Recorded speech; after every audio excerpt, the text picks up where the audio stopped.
केंद्र सरकार देश में कोरोना की दूसरी लहर रोकने की हर मुमकिन कोशिश कर रही है।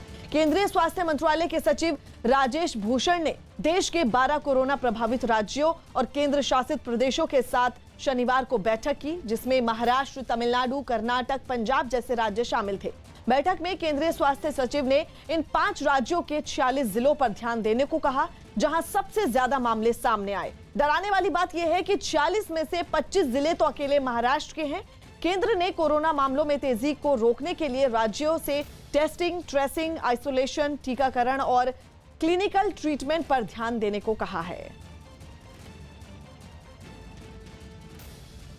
दिल्ली में लगातार तीसरे दिन 1500 से ज्यादा कोरोना के मरीज मिलने के बाद दिल्ली सरकार ने बड़ा फैसला किया है। अब शादी समारोह या अन्य किसी आयोजन में समारोह हॉल में क्षमता के 50% ही लोग शामिल हो सकेंगे और ये संख्या भी 100 लोगों से ज्यादा नहीं होगी। आपको बता दें, खुले मैदान में होने वाले समारोह में ये संख्या 200 लोगों की होगी। दिल्ली सरकार की गाइडलाइंस के मुताबिक अब अंतिम संस्कार और उससे संबंधित कार्यक्रमों में 50 से ज्यादा लोग शामिल नहीं हो सकेंगे। साथ ही इस दौरान कोरोना गाइडलाइंस का सख्ती से पालन करना होगा।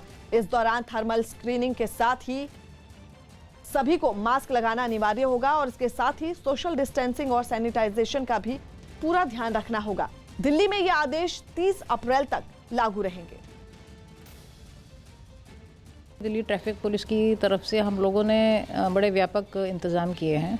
इस वर्ष अलग ये है कि दिल्ली सरकार डीडीएमए की तरफ से जो आदेश आया है उसमें जितने भी आने वाले त्यौहार हैं, होली, शब-ए बारात, नवरात्रि, उसमें पब्लिक सेलिब्रेशन और पब्लिक गैदरिंग किसी भी पब्लिक प्लेस पे अलाउड नहीं है।